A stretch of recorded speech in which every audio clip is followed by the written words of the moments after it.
दोस्तों, जैसे ही स्कूल की छुट्टी होती है तो एक मैडम की दो पसंद करने वाली स्टूडेंट होती हैं, जिसमें से एक का नाम वर्षा होता है और दूसरी का नाम टीना होता है। वर्षा और टीना से कहा जाता है कि बेटा, कल सुबह तुम जल्दी आना, हो सके कोई चेकिंग भी आ सकती है स्कूल के अंदर। और जैसे ही उन लड़कियों ने यह बात सुनी तो यह कोई पहली बार नहीं था, ऐसा पहले भी कई बार होता था। जैसे ही कोई चेकिंग करने के लिए आता था तो उन लड़कियों को स्कूल में पहले बुलाया जाता था। और फिर वैसे ही वह लड़की अगले दिन 7:20 के आसपास वह लड़की स्कूल में पहुंच जाती हैं। और स्कूल में पहुंचने के बाद वह लड़कियां अपनी दी हुई जो जिम्मेदारी थी वह अपना काम पर लग जाती हैं। और लगभग ये लड़कियां तकरीबन 20 से 25 मिनट अलग अलग कमरों में जाती हैं और सभी कमरों में यह जो लड़कियां हैं यह झाड़ू लगाती हैं। और इसी बीच में एक हादसा हो जाता है और इस हादसे में 7 छात्र और छात्राओं की मौत हो जाती है। और जैसे ही उन छात्र और छात्राओं की मौत उस देश हो, प्रदेश हो या फिर जो अलग अलग प्लेटफॉर्म हो, उन सभी के ऊपर उनकी वीडियो बहुत तेजी से वायरल होने लग जाती है। और फिर चाहे देश के राष्ट्रपति हो या चाहे देश के प्रधानमंत्री हो, डीएम हो या फिर और कोई अधिकारी हो, ऐसा कोई भी अधिकारी या कोई भी ऐसा नेता नहीं था जो इस मामले में बात नहीं करना चाहता था। और संवेदना देना शुरू हो जाती है और कई आरोप लगाना भी शुरू कर देते हैं कि अगर उन मास्टरों ने अगर कोशिश की होती तो शायद उनमें से एक आध बच्चा बच भी जाता। और तमाम आरोप और प्रत्यारोप लगाए जाते हैं और आखिरकार ये जो 7 बच्चे मरे हैं, यह 7 बच्चे कैसे मरे हैं। और आज की इस कहानी के माध्यम से हम यह जानने की कोशिश करेंगे कि समझने की कोशिश करेंगे और साथ ही जो 7 बच्चे थे वह कैसे मर गए और इसके अलावा जो 9 बच्चे हैं वह जिंदगी और मौत की जंग लड़ रहे हैं। इन सब के पीछे की कहानी जानते हैं। नमस्कार, राधे राधे, जय श्री कृष्णा। दोस्तों, मैं पूजा आज जो आपके सामने सच्ची घटना लेकर आई हूँ, यह सच्ची घटना है राजस्थान की। और राजस्थान का जिला लगता है झालावाड़ और झालावाड़ से लगभग 100 किलोमीटर दूर गांव लगता है पिपलोदी। विकास क्षेत्र मनोहर थाने का एक गांव लगता है पिपलोदी। यहाँ का एक विद्यालय है, इसका नाम है यहाँ पर एक विद्यालय है और उस विद्यालय का नाम है राजकीय प्राथमिक विद्यालय, जो इस विकास क्षेत्र से लगभग 15 किलोमीटर दूर पड़ता है। और हम बात कर रहे हैं 25 जुलाई 2025 की सुबह लगभग 7:30 बजे के समय की बात है यह। और जैसे ही बच्चे स्कूल के अंदर पहुंचते हैं और फिर स्कूल में स्टाफ भी पहुंचता है, जैसे जैसे लोग, बच्चे और जो स्टाफ था वह धीरे धीरे इकट्ठा होना शुरू कर देते हैं। तो इसमें बारिश हो रही थी, कभी तो बारिश तेज हो रही थी, कभी बूंदाबांदी हो रही थी, कभी हल्की बारिश हो रही थी। और रोज की तरह स्कूल में प्रार्थना भी होनी थी। और इसी बीच जो 2-3 बच्चे थे उनको स्कूल की सफाई की जिम्मेदारी दे दी थी और वह बच्चे अपने काम में जुट जाते हैं। और इसी बीच जो वो स्टाफ था वह आपस में सलाह मशूरे करने लग जाते हैं। कहते हैं कि बाहर तो बारिश आई हुई है, अगर हम बाहर प्रार्थना कराएंगे तो ये बच्चे भीग जाएंगे, बारिश में गिल्ले हो जाएंगे। हम ऐसा करते हैं कि जो कक्षा 6 और 7 का जो बरामदा है, इस बरामदे के अंदर हम प्रार्थना करवा देते हैं। और फिर यहाँ से सभी बच्चों को आवाज लगाई जाती है और सभी बच्चों को कहा जाता है कि यहाँ पर कक्षा 6 और 7 का जो बरामदा है, उस बरामदे में आप आकर खड़े हो जाओ, सभी इकट्ठे हो जाओ, वहां पर हम प्रार्थना करवाएंगे। और यहाँ पर कक्षा 6, 7 और 8 के लगभग 35 बच्चे थे, वह आ गए थे और सभी को लाइन में खड़ा कर दिया गया था। और टीचर थे वह इन बच्चों को प्रेयर करवा रहे थे। और टीचर, थोड़ी सी बारिश कम थी इसीलिए टीचर तो बरामदे से नीचे खड़े हुए थे और वह सभी बच्चे थे वह बरामदे के अंदर प्रार्थना कर रहे थे। और फिर इसी बीच जो 2 बच्चियां थी वह झाड़ू लगा रही थी, वह भी अपना काम निपटाकर, जो वर्षा और टीना थी वह अपना काम निपटाकर जल्दी से वह भी अपनी जगह पर आकर खड़ी हो जाती हैं।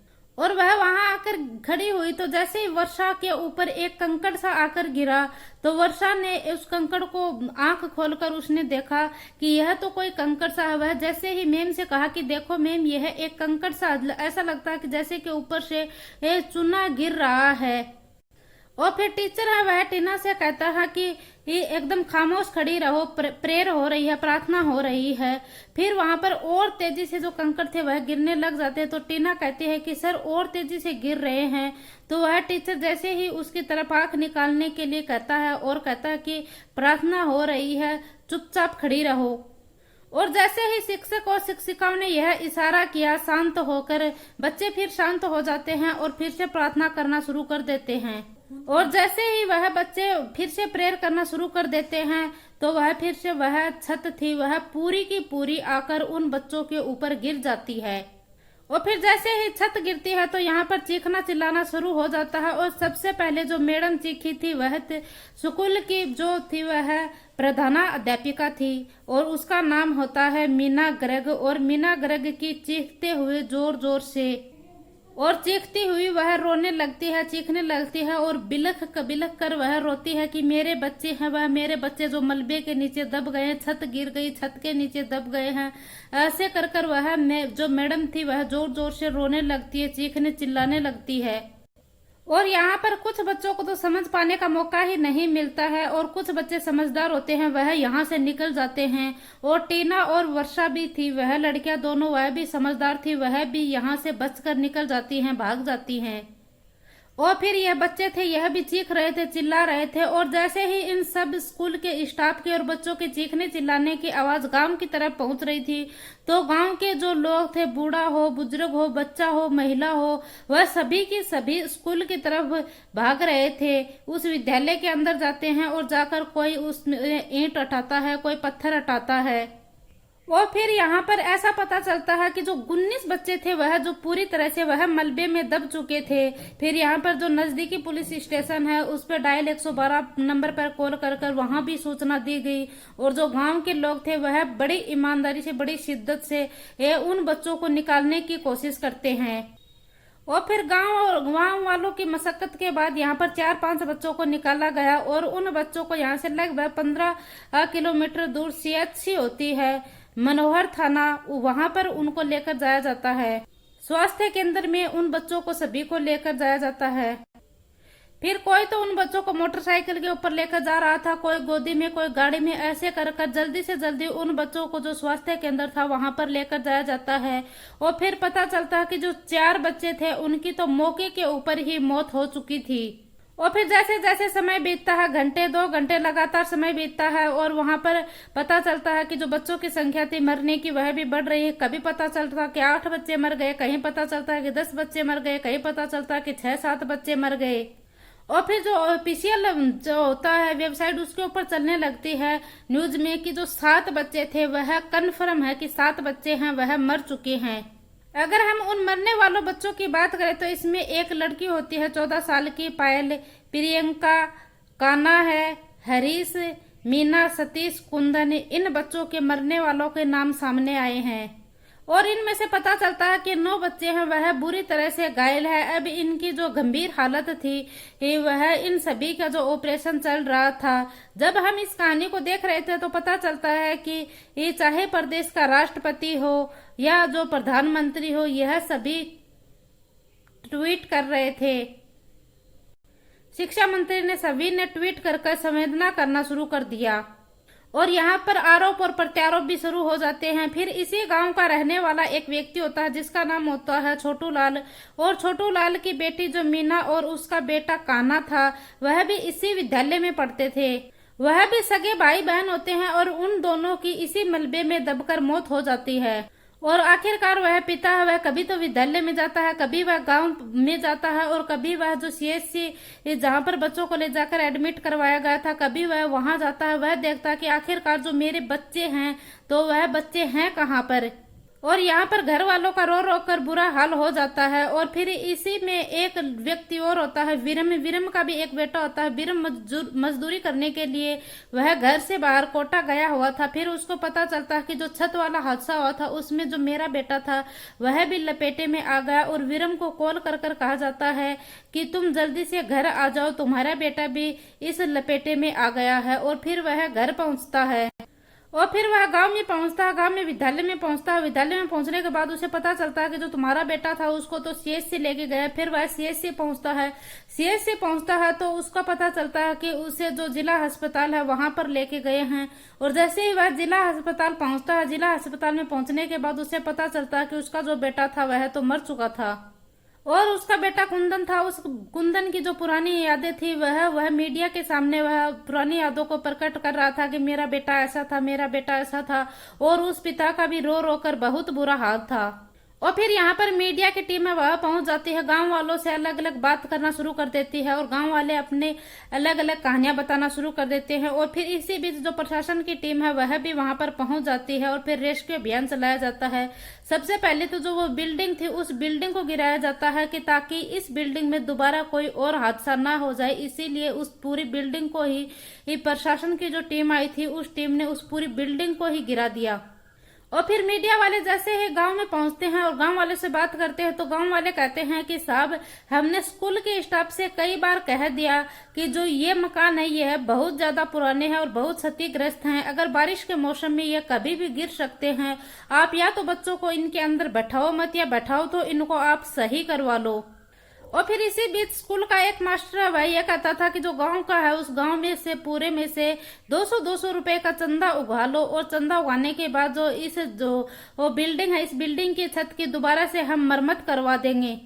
और फिर गांव वालों ने कई बार चंदा भी इकट्ठा किया था और कुछ स्कूल की जो मरम्मत थी वह भी करवाई थी और जो सरकारी तंत्र थे उससे यहाँ पर कोई फायदा नहीं मिल रहा था। और जैसे यह हादसा हुआ था उसके बाद लगभग 200 करोड़ रुपए थे, 200 करोड़ रुपए का यह तुरंत जारी कर देते हैं कि जितने भी स्कूल भवन होते हैं उनमें जो क्षतिग्रस्त हैं उनकी तुरंत से तुरंत जल्दी से जल्दी मरम्मत कराई जा सके, ताकि आगे आने वाले भविष्य में ऐसी कोई और घटना ना हो। और काश यह जो मुआवजा था यह पहले मिल जाता तो यह जो 7-8 बच्चे मरे थे यह शायद इनकी जान बच जाती, ऐसा कभी नहीं होता। अब ये बच्चे, इनमें से कुछ बच्चे तो हम वह विकलांग जैसे भी हो गए हैं। अब चाहे इसमें सरकार मुआवजा दे या कुछ और मोटी रकम दे या फिर जो इनको सरकारी नौकरी दे, जो गया है उस परिवार का वह तो कभी वापस लौट के आने वाला नहीं है। और इसी बीच में कई जिनके शरीर का जो कोई अंग खराब हुआ है वह भी जिंदगी भर के लिए अपाहिज ही कहलाएगा। और साथ ही वह इस हादसे को भी जब तक ये जिंदा रहेगा तब तक इस हादसे को भी वह याद रखेगा और हमेशा याद कर कर बार बार वह कोसेगा, उस तंत्र को कोसेगा, वह उन शिक्षकों को और जिन लोगों की वजह से इनके शरीर का जो अंग था वह खराब हुआ है, उनके जो शरीर का अंग था वह चोट ग्रसित हुआ है। और कई ऐसी जगह हैं जहां मैंने खुद देखा है, अपनी आंखों से देखा है, कानों से सुना है, राजनीति बहुत ज्यादा है और व्यवस्था गड़बड़ा गई है, लेकिन वो जो सहायक शिक्षक अध्यापक होते हैं उनके हाथ में पावर नहीं होती है, वह चाहकर भी कुछ नहीं कर पाते हैं। और जो स्कूल का प्रधानाध्यापक होता है वह यह सोचता है कि मैं क्या लिख कर दूं, क्या करूं, इसीलिए वह अपनी नौकरी करने में मस्त रहता है।